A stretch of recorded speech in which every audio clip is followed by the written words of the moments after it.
Olá, bom dia. Bem-vindos à nossa reunião virtual para a apresentação dos resultados do quarto trimestre de 2024. Esse evento está sendo gravado e conta com tradução simultânea para o inglês. To listen the audio in English, press the interpretation button at the low right-hand side of the screen. Como de costume, esse evento será dividido em duas partes. Na primeira, o nosso CEO, André Haui, e nosso CFO, Rafael Sperendio, falarão um pouco sobre os destaques do resultado de 2024. Em seguida, abriremos para uma sessão de perguntas e respostas, quando analistas e investidores poderão solicitar esclarecimentos adicionais. A apresentação está disponível em nosso site de relações com investidores no endereço www.bbseguridaderi.com.br. Agora passarei a palavra para o André, que seguirá com a apresentação, e volto, após a apresentação, para moderar a sessão de perguntas e respostas. André, por favor, agora é com você. Obrigado, Felipe.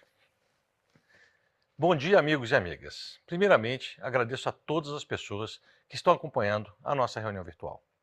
É com grande entusiasmo e satisfação que anuncio que o nosso lucro líquido cresceu 9,5% em 2024 e atingiu a marca histórica de 8,7 bilhões de reais.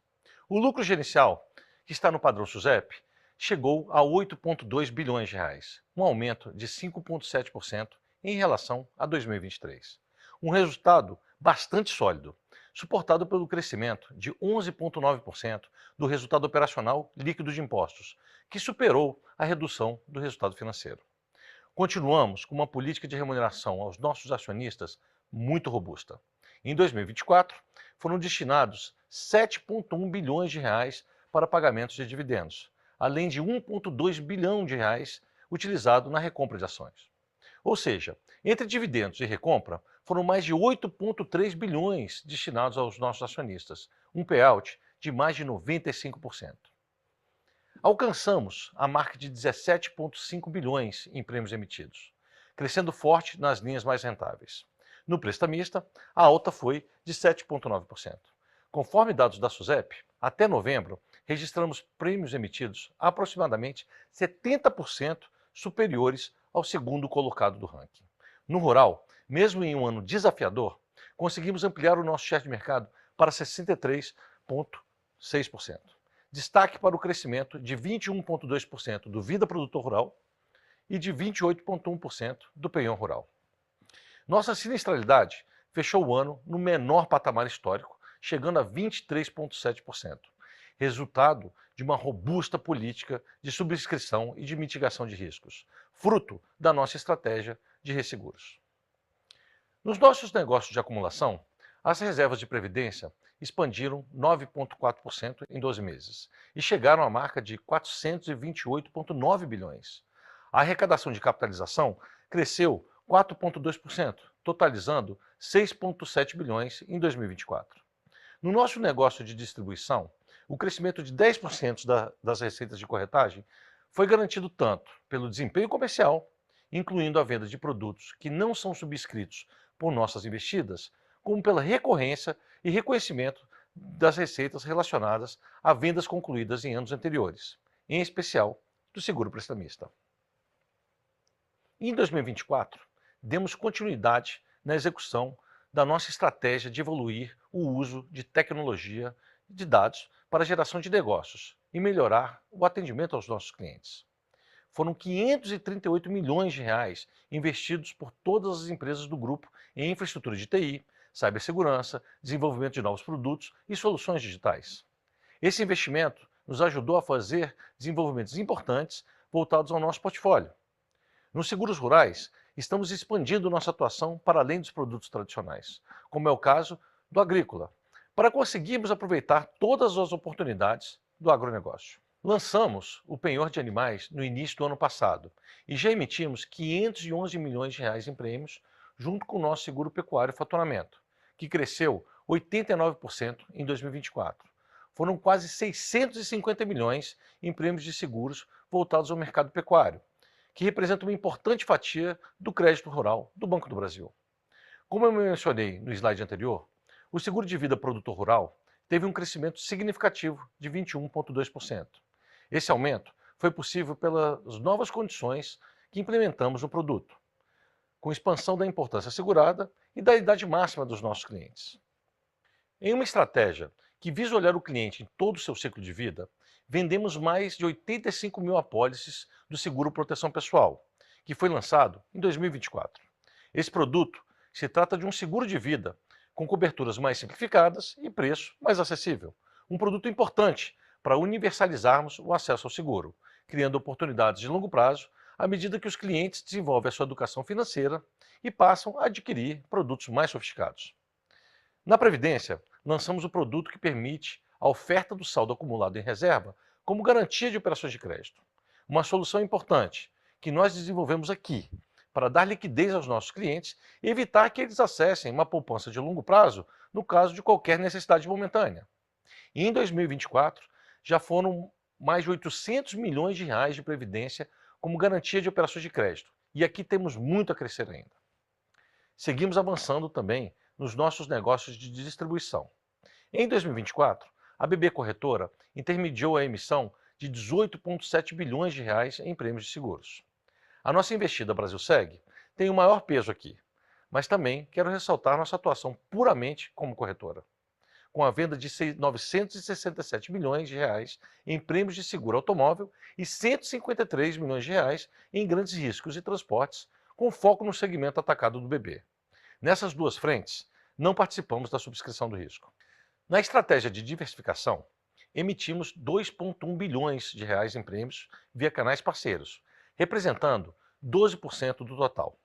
Apenas em rural foi 1,3 bilhão, contribuindo com 235 milhões de reais para o resultado, um crescimento de 17%. Por fim, porém não menos importante, evoluímos em nossa atuação nos canais digitais. Em 2024, foram 180 mil novos clientes que entraram na base por esses canais e mais de 915 mil vendas efetivadas. Captamos 900 milhões de reais em previdência e atingimos a marca de 26% das vendas de capitalização PM, concretizada de forma remota em canais digitais. Os resultados econômicos que acabei de mostrar foram expressivos e a sustentabilidade desses números passa por um dos pilares mais importantes da nossa estratégia, que é a experiência do cliente no centro das nossas decisões. O NPS da nossa base segue consolidado na zona de qualidade e evoluiu 4,7 pontos no ano passado. O número de reclamações cai de forma contínua e em 2024 foi 15,2% menor do que em 2023. A evolução dos níveis de satisfação se reflete na permanência dos clientes, evidenciada pela redução de 17% do churn em 12 meses. E o nível de proteção da nossa base continua evoluindo. O número de clientes superprotegidos, que são aqueles com 4 ou mais produtos, cresceu 12,6%. A esteira de atendimento e os benefícios diferenciados oferecidos a esse público refletiu em um NPS de atendimento 11,9 pontos superior em 2024, e um NPS relacional que é de quase 2 pontos maior que o dos demais clientes. Finalizo aqui a minha fala e passo a palavra agora para o Rafael, que seguirá com o detalhamento do resultado. Retorno em breve para a sessão de perguntas e respostas. Muito obrigado. Bom, obrigado, André. Entrando aqui no detalhe dos nossos números, né, sobre o resultado do ano e do quarto trimestre, a gente só reforçando, né, a abordagem ela sempre vai ser no padrão contábil da SUSEP, tá, que é o que baliza o nosso fluxo de distribuição de dividendos e é o conceito que eu vou adotar aqui. Então, um resultado de 8,2 bi em 2024, 2,2 no quarto trimestre, crescendo 6% em ambas as bases de comparação. Resultado bastante sólido, ainda mais se a gente colocar em perspectiva, né, todos os desafios que a gente enfrentou no resultado financeiro. Teve não só a redução da taxa Selic, aumento, né, do custo do passivo lá na Brasilprev, aquele plano de benefício definido que ele é atrelado a IGPM. Em 2023 nós tivemos ali uma deflação de 3% de IGPM, 2024 uma alta de 6,5%, então isso impactou diretamente ali, e a própria abertura da estrutura a termo de taxa de juros, que também gerou uma marcação a mercado negativa. Por isso aqui o financeiro ele cai 13% ano contra ano no quarto trimestre, cai 17% no acumulado do ano, representando aqui só 17% do nosso resultado uma das menores contribuições ali da série histórica. Aqui trazendo um pouco mais de detalhe, né, quebrando a variação do resultado do ano nos dois principais componentes.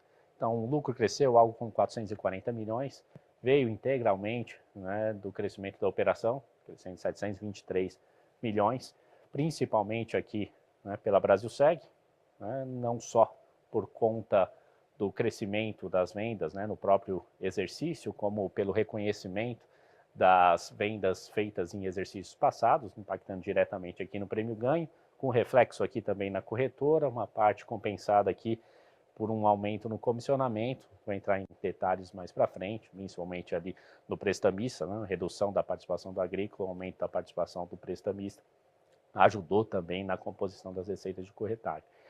E o principal destaque, né, 244 milhões de crescimento de resultado advindo da redução da sinistralidade, que em 2024, em todas as linhas, né, a gente observou redução da sinistralidade, exceto o prestamista, contribuiu bastante para o crescimento do resultado da operação.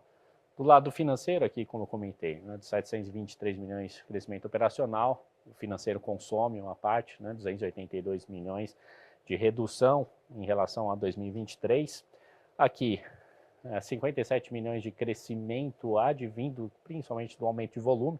A gente conseguiu ali compensar a redução da taxa Selic com aumento de volume, mas, por outro lado, a marcação ao mercado aqui, como antecipei, ela tirou 184 milhões do nosso resultado de 2024, só lembrando que em 2023 esse efeito foi positivo em 149 milhões de reais. Tá?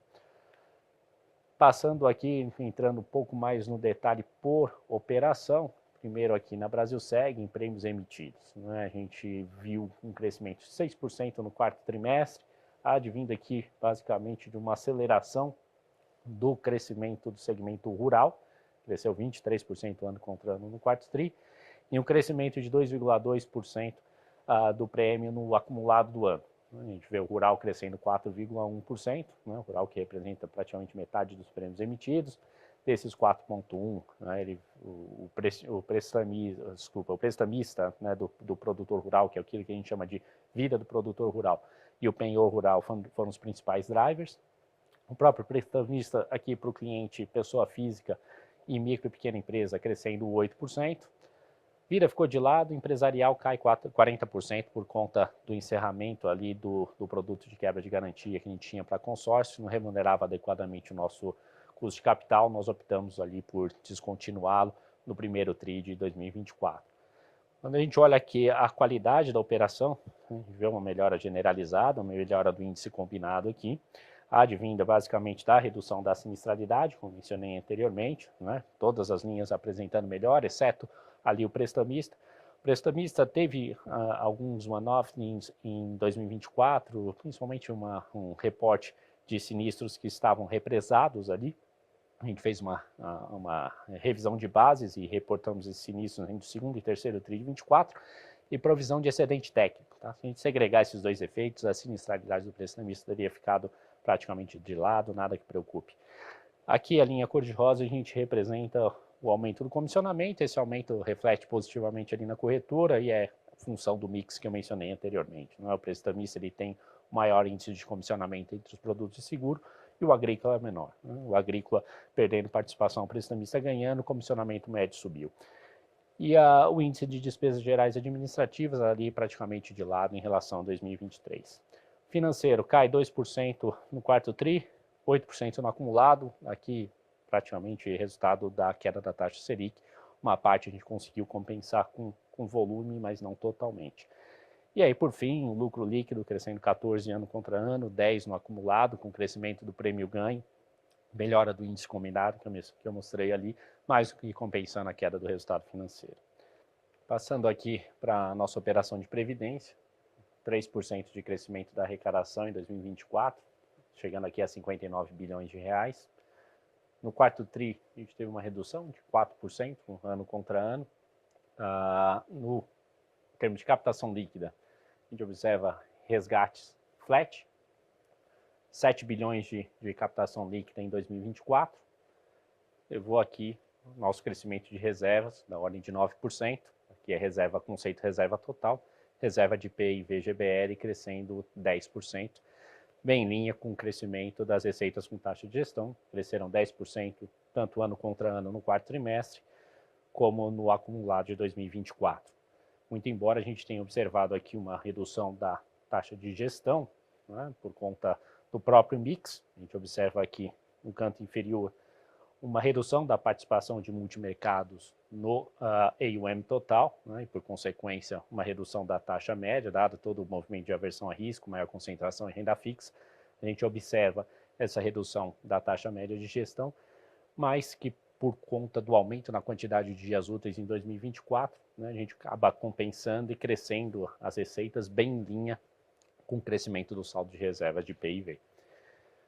Aqui, em termos de resultado, na última linha, a eficiência da operação ela até apresentou melhora, tanto no quarto tri como no acumulado do ano, mas tanto o aumento da receita com taxa de gestão, a melhora da eficiência da operação, ela não foi suficiente para compensar a queda do financeiro. O financeiro, por conta ali do GPM, né, que foi deflação em 2023 e inflação em 2024, e a própria abertura de curva em especial ali no quarto trimestre, o impacto foi bastante significativo.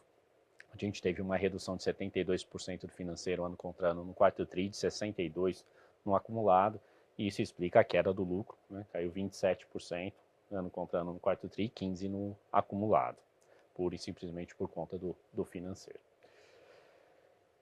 Capitalização, aqui a arrecadação cresce 4% em ambas as bases, ano contra ano e no acumulado. Reservas, a gente tem uma queda de 3% aqui por conta do encurtamento do prazo dos títulos, né? Então as reservas apresentaram redução nos 12 meses.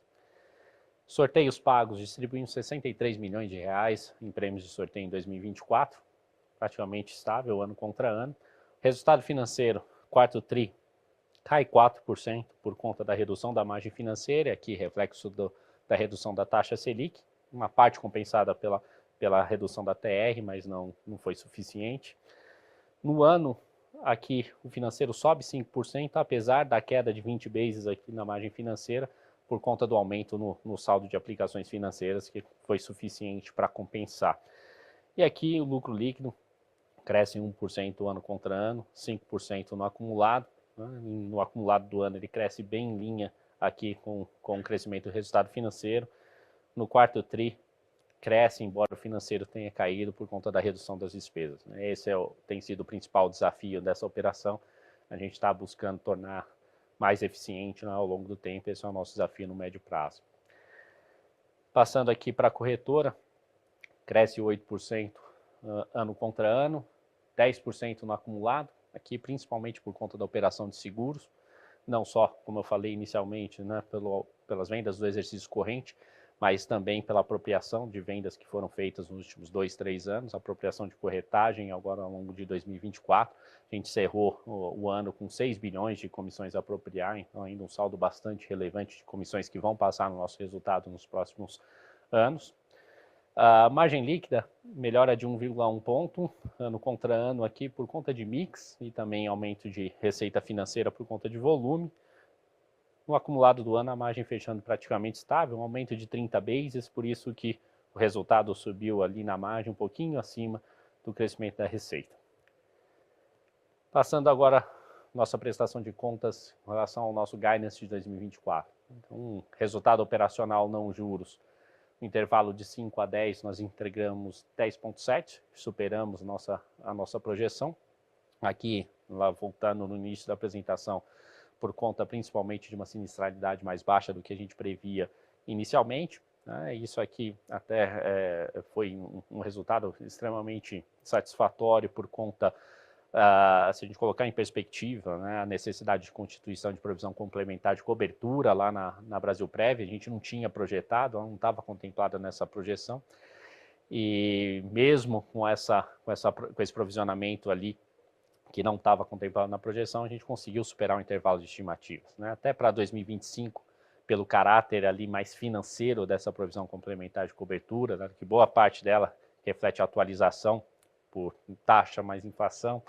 Então a gente deve em 2025 aqui reclassificar essa despesa para despesa financeira. Não fosse essa constituição de provisão complementar, o crescimento aqui teria sido da ordem de 12%. Prêmio emitido da Brasilseg, que ficou aqui na metade superior no intervalo, de 0 a 3%. Reservas de previdência, ficamos praticamente no centro do intervalo, crescimento de 9,9% no intervalo de 8 a 12%. E para 2025, nós trazemos aqui os mesmos indicadores. O único ponto de destaque aqui no resultado operacional, a gente fez essa reclassificação, a despesa de provisão complementar de cobertura passa a ser reclassificada como despesa financeira lá na Brasilprev, essa foi a única diferença. Intervalo de crescimento de 3 a 8% da operação para 2025. Prêmio emitido, crescimento de 2 a 7%, e reservas de previdência, intervalo de crescimento de 12 a 16%. Tá? Essas são as nossas expectativas para o ano de 2025. Bom, com isso encerro aqui a apresentação. Vou me juntar agora ao André e o Felipe para a sessão de perguntas e respostas. Obrigado.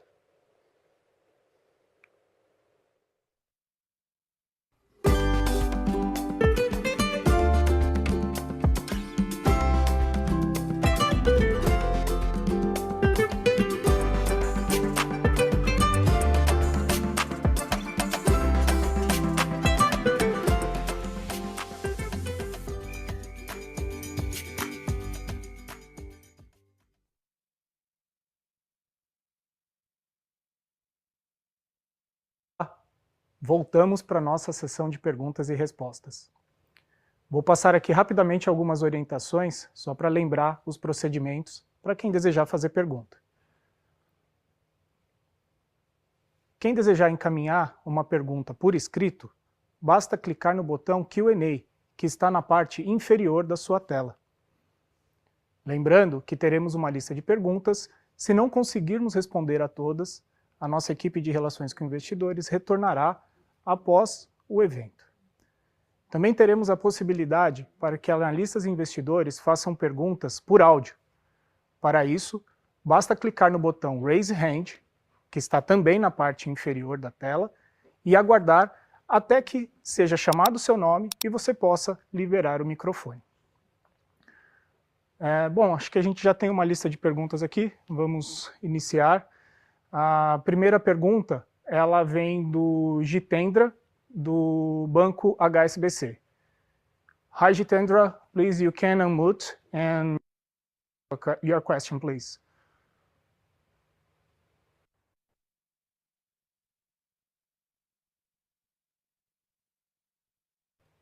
Hi, good morning, everyone.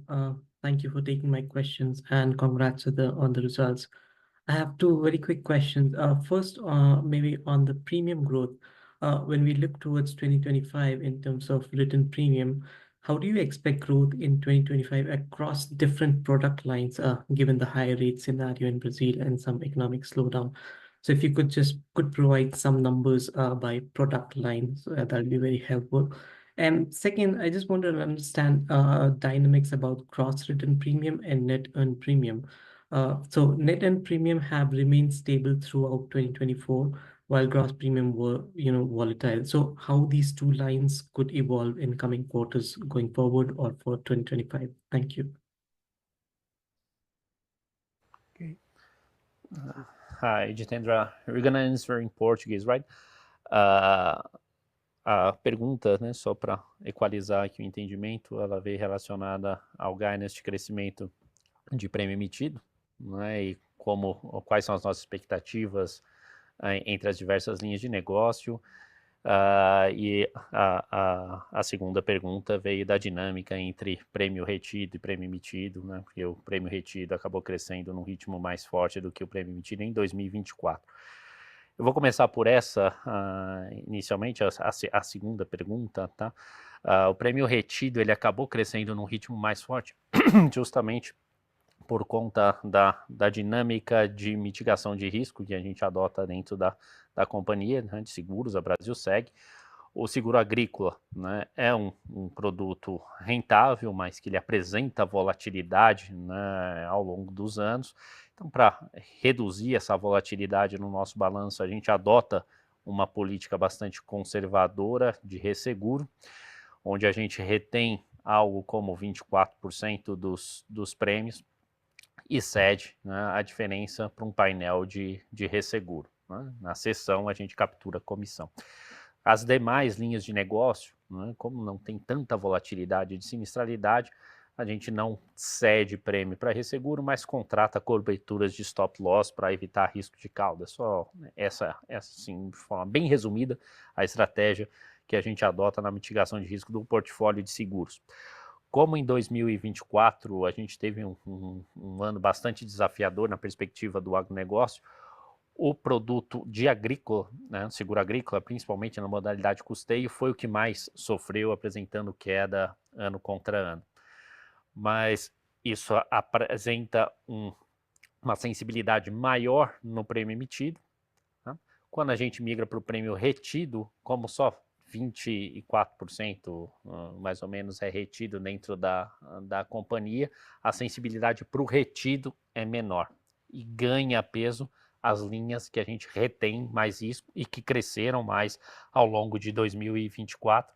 Destaque aqui prestamista, mesmo dentro da modalidade rural, o penhor e o vida produtor rural, são modalidades que a gente não cede prêmio para resseguro e apresentaram crescimento ali, o prestamista na casa de 8% e vida e penhor cresceram na casa de 2 dígitos, né? Então, por isso o prêmio retido, ele acaba crescendo num ritmo mais acelerado do que o prêmio emitido, porque ele é menos sensível ao desempenho do agrícola. Já trazendo para 2025, dentro do guidance que nós trouxemos de crescimento de 2 a 7% de crescimento, diria que esse ano, em um comparativo com o exercício de 2024, ele é um ano que eu chamaria de menos previsível, vamos chamar assim, para as linhas que elas são mais dependentes de crédito. Então, a sensibilidade desse intervalo, né, ela vai estar ali bastante concentrada, principalmente no prestamista e rural. Tá? Então, se a originação, né, vier melhor do que esperado, a gente se aproxima do topo. Se ela vier menos, né, menor do que a esperada, a gente vai caminhar para o piso do guidance. Né?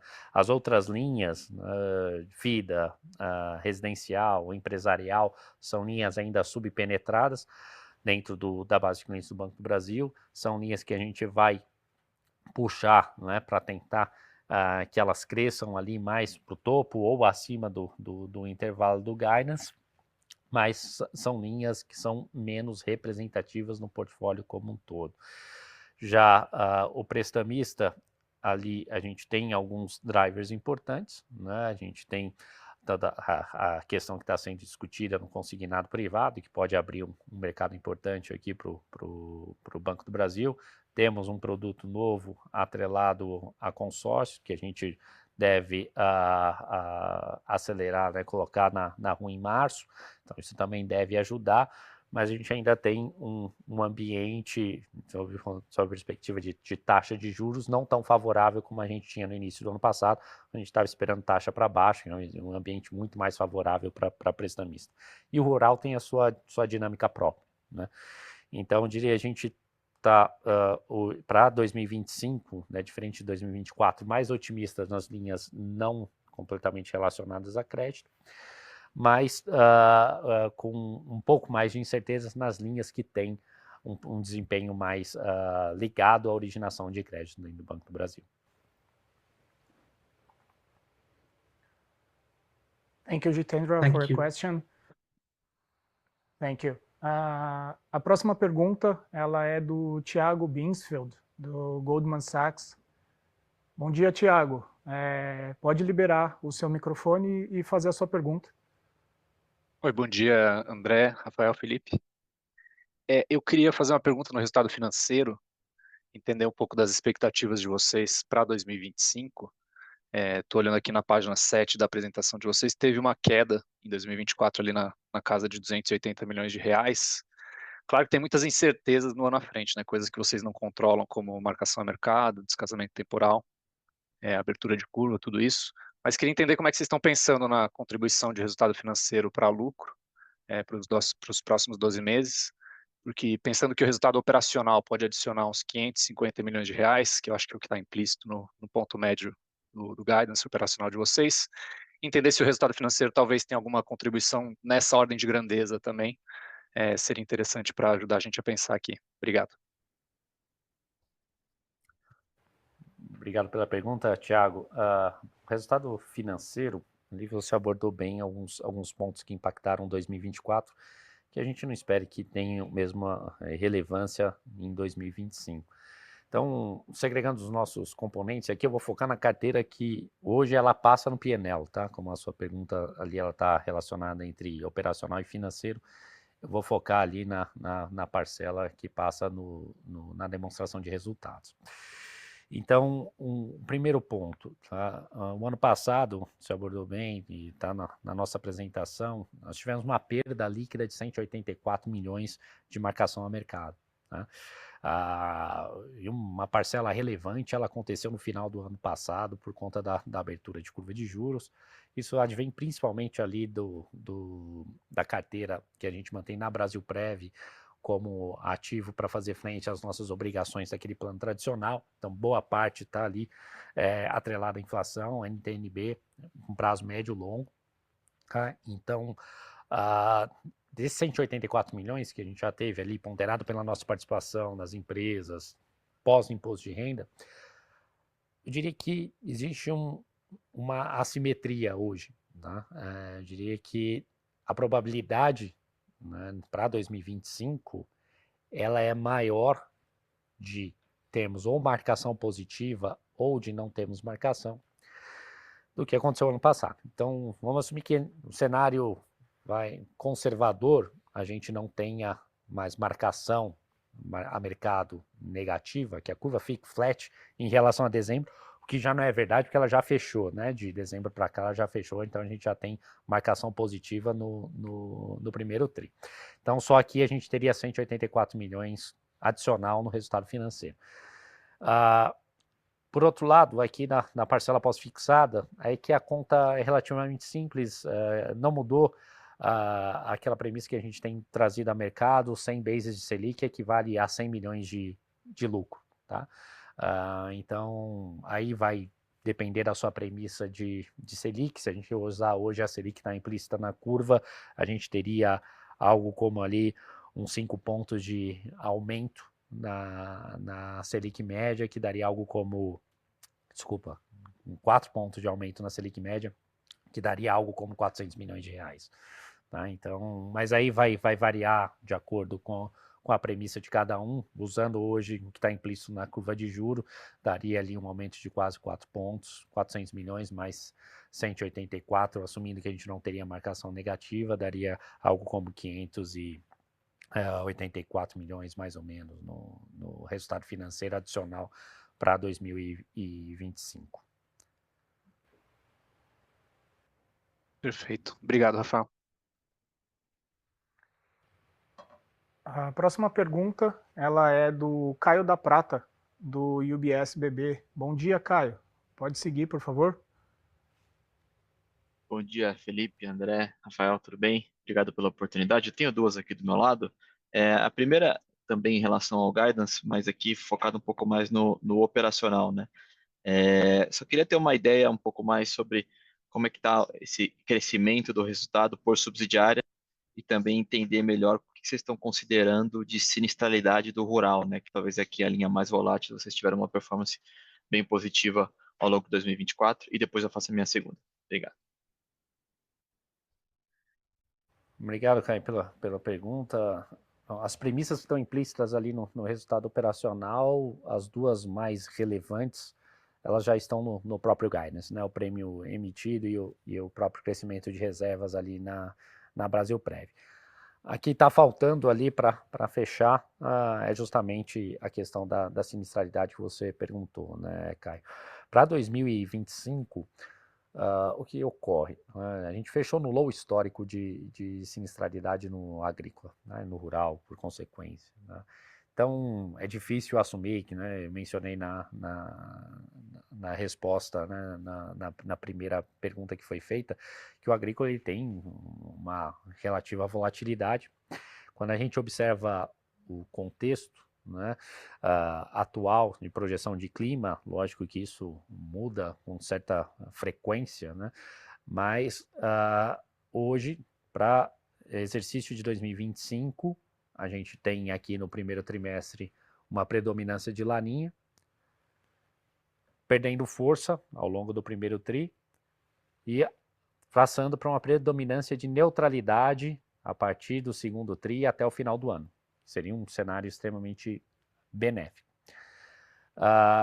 Esse cenário de laninha, a gente já tem já tem os dados de fevereiro, né? A gente acompanha isso diário. O que a gente tem observado? Né?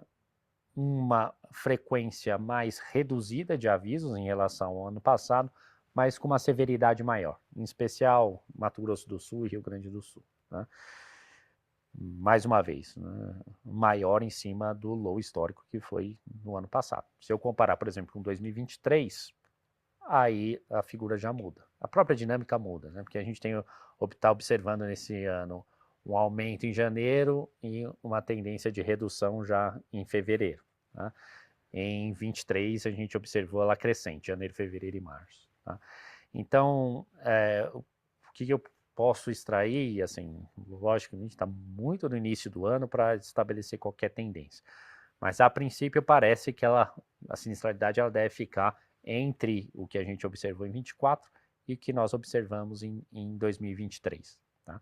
Então, não é nada preocupante, dentro da normalidade, mas não dá para assumir que ela fique no low histórico, permaneça, né, no low histórico por 2 anos seguidos. Né? Então, essa é mais ou menos a nossa perspectiva de sinistralidade para agrícola. Para as demais linhas, aí a gente trabalha com a melhoria para o residencial, mas é um produto de pouca relevância, e dentre os mais relevantes, uma melhoria no prestamista, que a gente teve alguns one-offs, como mencionei na apresentação, né, no prestamista em especial ao longo de 2024, a gente teve alguns eventos extraordinários que a gente espera que não se repitam em 2025, tá? Então, esses seriam os principais destaques. Para as demais modalidades ali, a gente não espera nenhuma variação relevante de sinistralidade, não, tá? Tá ótimo, super claro, Rafael, obrigado. E a segunda é também sobre o resultado financeiro, se eu puder, é só um follow-up rápido da pergunta do Thiago. Olhando para a parte de previdência, né, se vocês, depois da resolução, né, que impactou os resgates de vocês ao longo de 2024, só queria que vocês lembrassem a gente como é que está hoje o descasamento de índice de GPM e PCA agora no fim de 2024 versus como é que estava no começo do ano. Eu acho que vocês reduziram bastante esse descasamento. Só para confirmar. Obrigado. Perfeito, Caio. Não, de fato, o descasamento reduziu em termos de indexador. Hoje a gente está, ordem de grandeza aqui, algo como 90% casado no indexador. Então, isso acabou reduzindo bastante. Isso era, antes da resolução, algo como 75%. Tá? Perfeito, claro. Obrigado. Obrigado pela pergunta, Caio. A próxima pergunta ela é do Antônio Rouet, do Bank of America. Antônio, bom dia. Pode liberar o microfone e fazer sua pergunta? Bom dia, pessoal. Muito obrigado pelo tempo de vocês e parabéns pelos resultados. 2 perguntas aqui do meu lado. Né? Então, acho que ficou claro que o crescimento de prêmios ele é bastante dependente da originação de crédito, né, para o ano que vem, e é justamente isso que está incorporado no guidance. Eu queria dar um passo a mais aqui, que seria a capacidade da penetração, né, de vocês no crédito originado. Então, se vocês pudessem explorar, né, dentre as principais linhas aqui, que seria no caso o rural e o prestamista, como que a penetração no crédito originado evoluiu aqui no quarto tri e o que vocês estão assumindo, né, e o que deveria ser principais drivers aqui para 2025. E uma segunda pergunta, na verdade, um follow-up num ponto que vocês já tocaram, é do consignado privado. Né? Então, se vocês já têm alguma informação um pouco mais específica de como vai funcionar a relação entre o seguro e o consignado privado, seria ótimo. Muito obrigado. Obrigado, Antônio, pela pergunta. Trazendo um pouco mais de detalhe em relação à penetração. Tá? Então, para carteira de micro e pequena empresa, onde a gente oferta o produto na linha de capital de giro, a penetração ainda é muito baixa. Tá?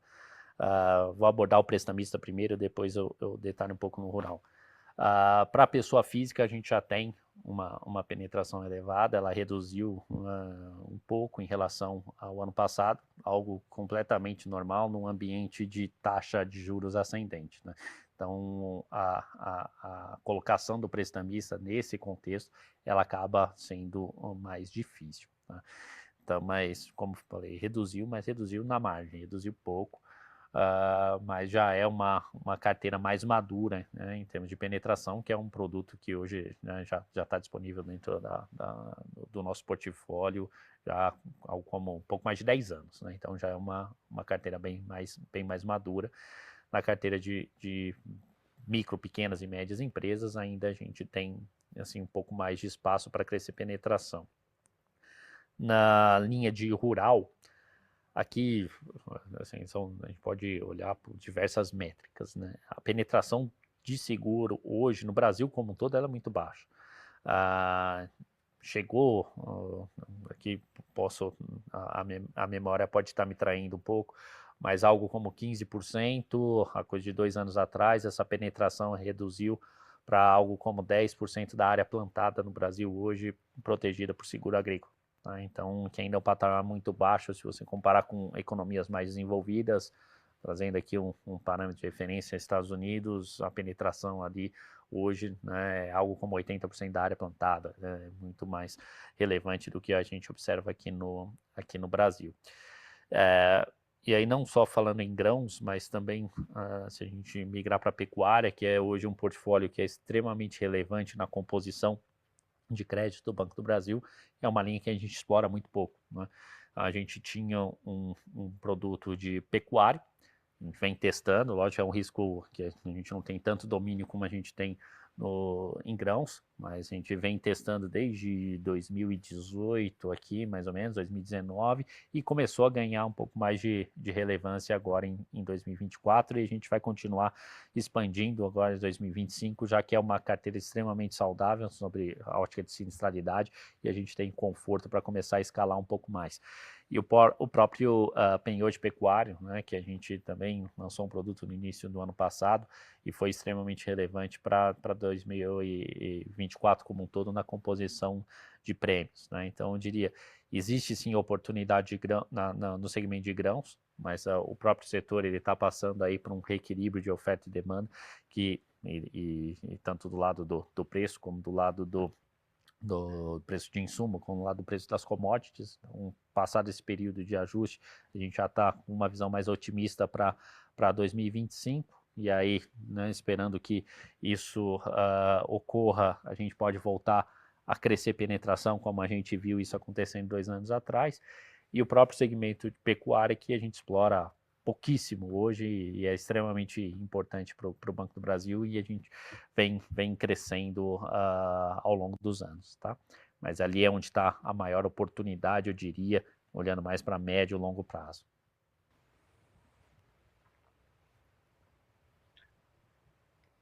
Bom, obrigado, Antônio, pela pergunta. A próxima pergunta ela é do Daniel Vaz, do Banco Safra. Bom dia, Daniel. Pode abrir o microfone e iniciar sua pergunta.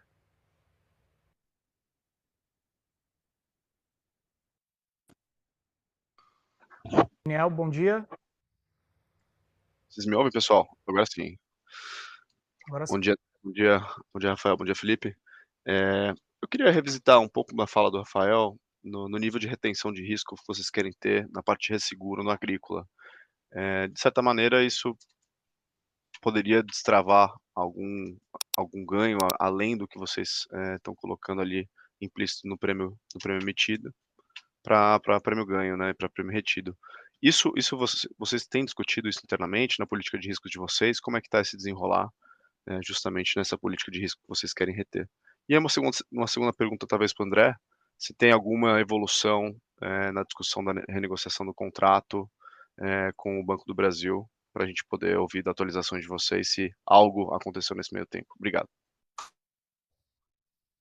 Daniel, obrigado pela pergunta. Eu vou responder as duas, tá? Eu acho que na questão do resseguro, obviamente isso é avaliado no âmbito da companhia, da Brasilseg, né, que detém aí os contratos, Isso é feito ano a ano, olhando para o cenário de sinistralidade, né, e o apetite a risco. Obviamente, a gente mudou de patamar, acho que dois pontos percentuais, mas nesse caso, ano a ano, a gente vai olhar. A gente entende que tem espaço para mais players dentro do nosso painel, que já cresceu bastante. A gente entende que existe apetite de risco, né, das resseguradoras locais e internacionais. Então, obviamente, isso vai depender muito do tamanho da comissão que vai ser, que estará disponível, né? Então, eu acho que sim, a gente olha para isso, né, no âmbito da companhia, como conselheiro, e o Rafael também como parte do comitê, né, financeiro da companhia.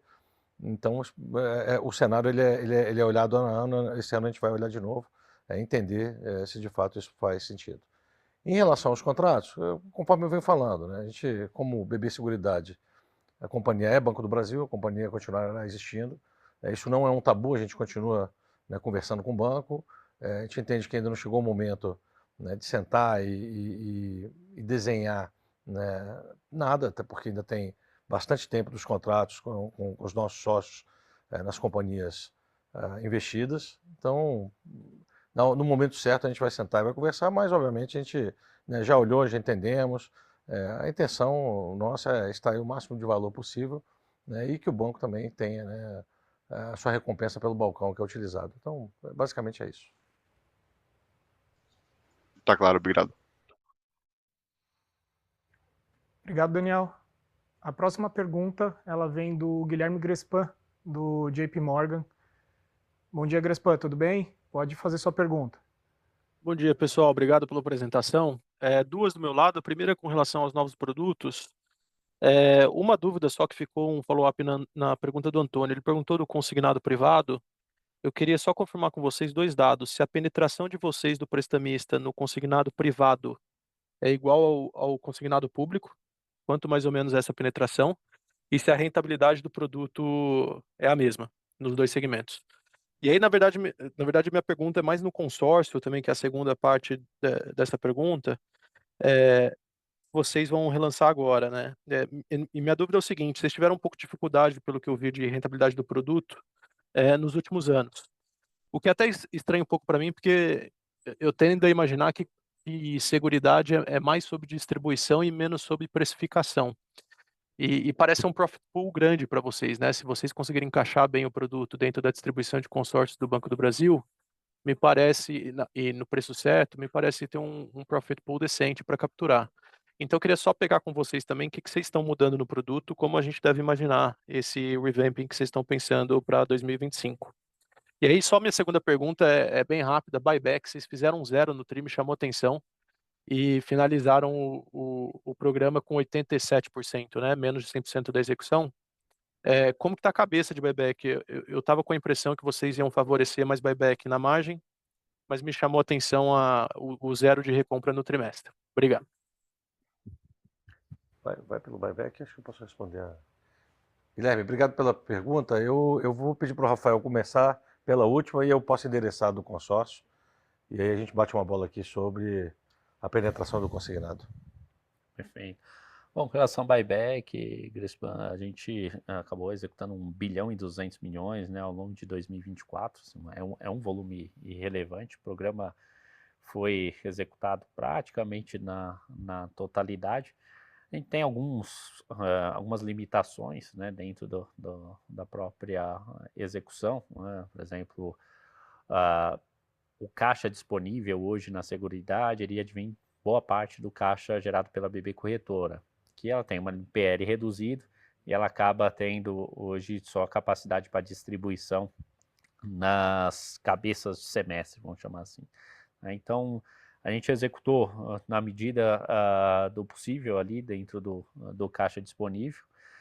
É sempre bom lembrar que o próprio programa de recompra ele também tem um impacto no capital do Banco do Brasil, então a gente sempre tem que levar isso em consideração. Foi encerrado agora, assim, a nossa expectativa é que se tenha uma definição com relação a destinação dessas ações que estão em tesouraria aí num curto espaço de tempo. Tá? Bom, vou assumir aqui para responder a do consórcio. Guilherme, o produto que era ofertado para BB Consórcios anteriormente era um produto PJ, né? Era um seguro, na verdade, para carteira. Esse seguro ele foi estopado e a gente passa a oferecer agora um seguro direto, né, para o cliente, para o tomador do consórcio. Então, a gente embute o prestamista lá e a gente entende que tem uma potencialidade bem grande aí, eu diria aí na casa de R$500 milhão, tá? Essa é a mudança significativa. Em relação à penetração do consignado, a gente não tem, a gente tem que apurar melhor esse número entre o público e o privado, mas eu te diria que aí a penetração do prestamista como um todo, ela gira em torno de 20% a 25%, né, do nosso público potencial do banco, ou seja, tem bastante espaço para crescer. Então, vindo um produto novo, uma modalidade de crédito nova, a gente entende que a gente vai ter bastante espaço aí para explorar. E só um follow-up rápido, o meio bi de oportunidade no consórcio é lucro? Ou é Não, eu diria prêmio? que é prêmio, né? É prêmio. Prêmio, perfeito. Tá claro, obrigado, Obrigado, pessoal. Guilherme. Obrigado, Guilherme. A próxima pergunta ela é do Arnon Shirazi, do Citi. Arnon, bom dia. Pode seguir com a pergunta, por favor. Fala pessoal, bom dia. Obrigado pela oportunidade de fazer pergunta e parabéns pelos resultados. Minha pergunta é em relação ao cenário base que vocês utilizaram para fazer o orçamento e guidance de 2025, só para entender as premissas de GPM e também de Selic para o ano. Obrigado. Bom, Arão, obrigado pela sua pergunta. Em termos de premissas que a gente utilizou ali, Selic variando entre 14% e 15% nesse intervalo, né? E lógico que a gente estabelece cenários e traça probabilidades, tá? Mas eu diria que a gente trabalhou com Selic estando nesse intervalo ao longo do exercício de 25. E GPM e IPCA entre 4% e 5,5%, né? Esses foram as faixas de intervalo que a gente estressou para convergir ali, tanto para crescimento de reserva, como impacto em resultado operacional e o componente de preço ali de prêmios emitidos, tá? Entendido. Obrigado. Obrigado, Arnon. A próxima pergunta é do Eduardo Nishio, da Genial Investimentos. Nishio, por favor, pode seguir?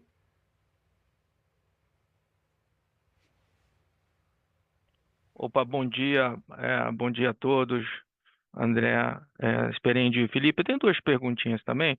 Primeiro, em relação à sinistralidade de vocês tiveram um ano muito forte, né, muito bom. E eu queria saber de vocês a perspectiva de sinistralidade, principalmente no agrícola, que foi também muito bom esse ano. Como é que vocês embutiram as expectativas de vocês, não só do geral, mas também do agrícola e do rural, enfim, para 2025? E a segunda pergunta, em relação à Previdência, né? A captação líquida foi negativa no quarto tri. Eu queria saber se no guidance de vocês embutem quanto de captação líquida ou, enfim, se não der números, se vocês esperam uma melhora em relação a 2024. Obrigado. Bom dia, Nishio, obrigado pela pergunta. Bom, com relação à sinistralidade do agrícola, eu diria que ela deve ser mais alta em relação ao que a gente observou em 2024, tá? Mas, mais uma vez, nada que preocupe, tá? Porque a gente está com uma base de comparação aqui que é o menor patamar da série histórica, né? Então, ela deve apresentar uma elevação, justamente por conta da transição climática que a gente está observando, agora com uma predominância de laninha, e com impacto ali onde a gente tem uma exposição relevante, né, em Mato Grosso do Sul e Rio Grande do Sul, onde a gente tem observado uma severidade maior nos avisos de sinistros, mas, mais uma vez, a gente observou um impacto bem concentrado em janeiro, mas nada que preocupe a princípio, não é nem de perto aquilo que a gente viu lá em 2022, tá? Eu diria que hoje, com os números que a gente tem observado, para ficar algo entre 24 e o que aconteceu em 23, tá? A princípio, é isso que a gente tem observado, mas só reforçando, ainda é muito cedo para a gente extrapolar qualquer tipo de tendência. Essa é a nossa expectativa e que, a princípio, dado hoje a previsão de clima até o final do exercício, como a predominância deve ser de neutralidade para os próximos meses, a gente não deve ter nenhuma surpresa ao longo do ano, a não ser que essa projeção não se mostre correta, tá? Mas com os dados disponíveis, essa é hoje a nossa expectativa. Com relação, desculpa, essa é a segunda pergunta, né? Com relação ao crescimento de reserva. A reserva de previdência, ali a gente trabalha, eu diria, no intervalo que a gente estabeleceu, ela, no piso, eu teria saída líquida de recursos num eventual cenário de estresse, né, numa eventual deterioração do ambiente. Tá? Então, a gente precisa contemplar isso no intervalo, eventualmente depois, ao longo do exercício, a gente pode rever, mas hoje está bem no início do ano, a gente tem que prever um cenário adverso. Tá? Então, no piso, prever saída líquida de recursos, e do meio para cima a gente prevê a entrada líquida, tá? de recursos. Mas, assim, eu diria que hoje, na perspectiva que a gente tem atualmente, de um pouco menos de volatilidade, principalmente de retornos dos fundos de investimento, a gente deve ter um ano mais favorável, tá? A não ser que a gente tenha um cenário de deterioração que hoje não é o nosso base. Tá?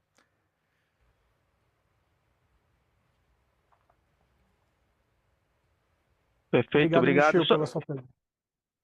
Só um follow-up Pode seguir, rápido. Nishio. Em relação à sinistralidade, no geral, vocês estão vendo o índice meio que flat ou piorando um pouco para 2025, no total? A gente falou sobre o agrícola, mas acho que o total. Ele deve aumentar marginalmente, tá, Nishio? Porque a gente trabalha com uma perspectiva de aumento no agrícola. Por outro lado, a gente trabalha com uma redução em prestamista e residencial e nos demais flat. Tá? Então, o combinado dessa dinâmica deve resultar em um índice de sinistralidade marginalmente mais alto, tá? Mas não muito. Perfeito. Parabéns pelos resultados. Obrigado, Nishio. Obrigado, Nishio. A próxima pergunta, ela vem do Marcelo Mizarri, do Bradesco BI. Marcelo, bom dia. Pode abrir seu microfone e fazer a pergunta, por favor? Oi, pessoal. Bom dia aí. Parabéns pelos resultados. Prazer estar aqui. Pergunta sobre seguro de vida, né? A gente, nos últimos anos, ele tem tido uma performance um pouco mais tímida, né, em termos de crescimento. E quando a gente pensa justamente essas dinâmicas, quais negócios estão indo melhor e pior para o ano que vem, queria saber, assim, como é que é a perspectiva que vocês estão vendo para o produto, né? Se tem alguma coisa do produto, o produto sofreu algumas mudanças, né, de mix e tal, e precificação. Queria ver quanto vocês esperam de crescimento de emissão de seguro de vida para 2025. O outro ponto sobre a sinistralidade, né, só até aproveitando aqui a pergunta que o Nishio fez, então, vocês comentaram, então, assim, para a gente pensar que a sinistralidade ela vai ter um leve aumento, né, ano contra ano. É difícil quando a gente pega os números, né, olha, assim, colocando o rural no nível que vocês disseram, parece difícil ter realmente uma piora da sinistralidade consolidada, né? Quer saber se tem alguma outra linha que vocês estão vendo um número talvez mais alto, vida, talvez vocês esperam sinistralidade mais alta, ou alguma outra linha para poder chegar nessa sinistralidade consolidada mais alta.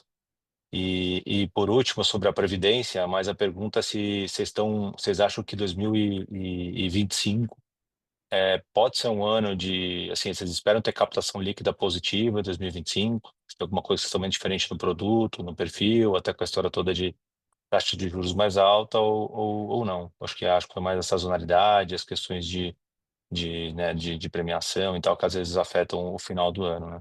É isso do nosso lado. Obrigado, Mizrahi, pela pergunta e sucesso aí na posição de sell side. Bom, eu vou começar a abordar a primeira. Por gentileza, me lembre, foram 3 perguntas. Se eu esquecer alguma coisa, me lembra, por favor. Para a vida, a gente trabalha com um ambiente mais benéfico em 2025 do que a gente observou em 2024. A gente teve aquele ajuste de cosseguro que a gente mencionou no segundo TRI, teve impacto negativo, e o primeiro semestre como um todo para o produto de vida foi um semestre difícil. A gente tem boa parte do estoque, né, como é uma carteira antiga, o estoque ele ainda é ajustado por IGPM, e o estoque representa algo como 80% dos prêmios emitidos.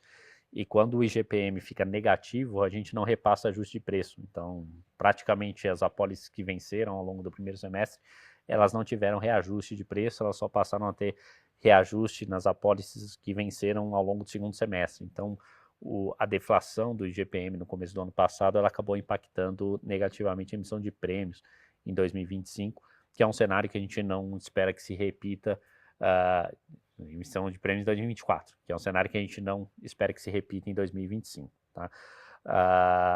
E o produto, essa é uma dinâmica natural que acontece dentro da própria companhia, né? Quando a gente tem um ambiente mais favorável para a originação de prestamista, obviamente a rede vai focar o máximo que puder no prestamista, que é um produto de uma abordagem mais simples do que o produto de vida, que é um produto mais complexo. Quando a situação se inverte, né, e eventualmente se isso acontecer em 2025, a gente deve observar uma aceleração do crescimento de vida, né, ainda mais forte do que a gente está prevendo, tá? Mas hoje eu diria que no intervalo do guidance, o vida, a gente, nas nossas premissas, a gente trabalhou crescendo ali do meio para cima, tá? Com relação à sinistralidade, de forma geral, aquilo, né? O agrícola piora, o prestamista melhora, as demais linhas, residencial melhora, mas é pouco expressivo, tá? Mas a melhora do prestamista ela não é suficiente para compensar o aumento que a gente está prevendo no rural, tá? Por isso que a sinistralidade na margem deve subir um pouco, tá? Mas, mais uma vez, não é um aumento relevante.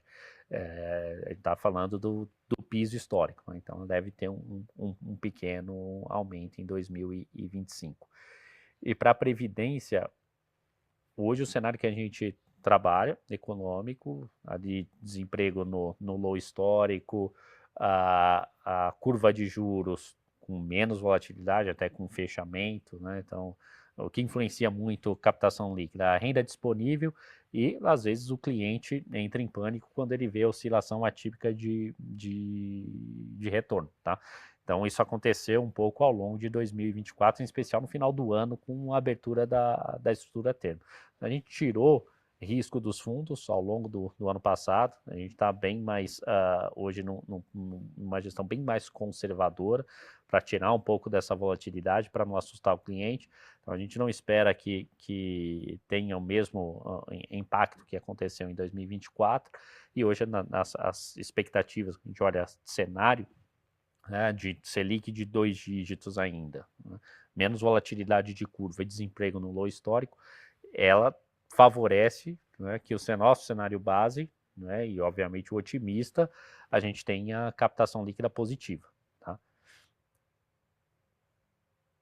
Mas eu não tenho um guidance específico da captação líquida. Posso fazer só um follow-up nessa parte? Claro. Taxa média de administração, né? Quer dizer, ela foi um pouquinho menor nesse trimestre, e até esse perfil que você fala de menos risco é o perfil dentro das próprias carteiras tomando um pouco menos de risco, ou é direcionar a captação para produtos com risco menor, né? Então, teria impacto da taxa média de administração em 2025, é isso?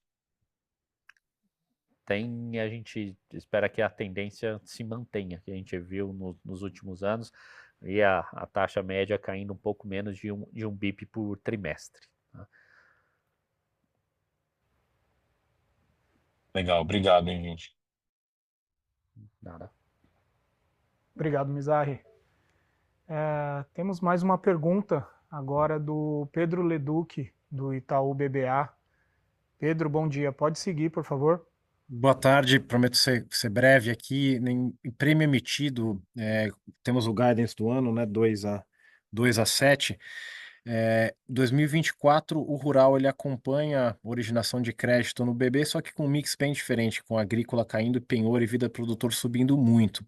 Se para 2025 vocês estão visionando um rural crescendo, imagino sim, mas queria entender um pouquinho como vocês imaginam se comportar o mix dentro do complexo rural, entre o seguro agrícola, o penhor e vida produtor. Obrigado. Perfeito, Pedro, obrigado pela pergunta.